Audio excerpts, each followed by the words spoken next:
Mae'r sioe frenhinol yn denu canoedd o filoedd o bobl bob blwyddyn, ond sa'i eriod wedi bod yn un ohonyn nhw.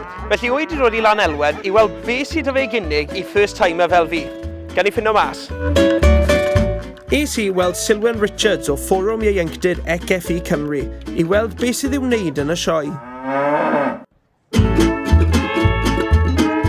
Wel, fi credu'r peth pwysica mae i unrhyw un wneud yw mynd i edrych ar y stoc ffantastig sydd yma yn y sioe frenhinol. Mae'r safon yn anhygoel, mae gymaint o waith paratoi yn mynd mewn o flaen llaw a maen nhw wir werth i gweld. Hefyd, wrth gwrs, mae werth gweld cystadlu'r ffermwyr ifanc. Yn y prynawn, mae'r llwyfa yma dan i sang, canu, dawnsio, unrhyw beth gallwch chi ddychmygu, mae fe wir werth i weld.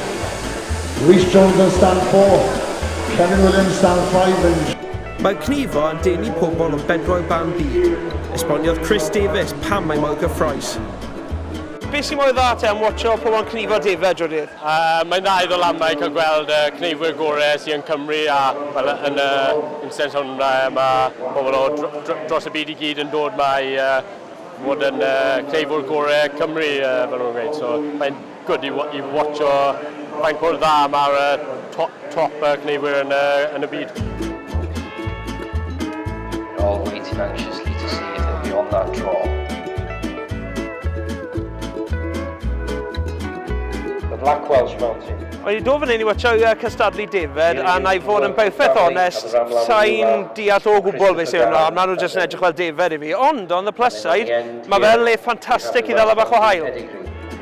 Miss Mona Williams. Un o'r pethau gorau am y sioe frenhinol yw y bwyd. Mae dyn nhw bopeth o gigôn a cigidon i curry a peia. Felly, rwy'n mynd i wneud bach o ymchwil newyddiadurol a samplo bach o bwyd sy'n ar gael yma. Fyddech wedyn.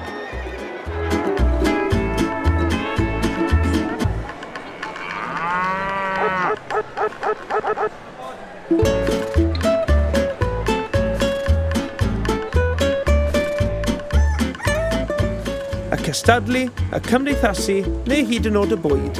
Beth mae ymwelwyr yn credu yw peth gorau am y sioe frenhinol? Tywydd yma mwyn ni. Cwrw. Ai, sesh.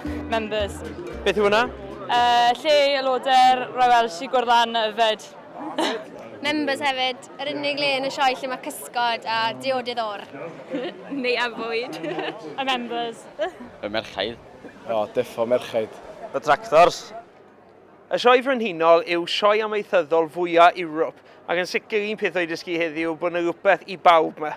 A un peth sy'n bendant yw nac hwn fydd y tro diwetha fyddai'n dod i Lanelwedd, yn enwedig os gewn ni dwyedd fel hyn tro nesaf.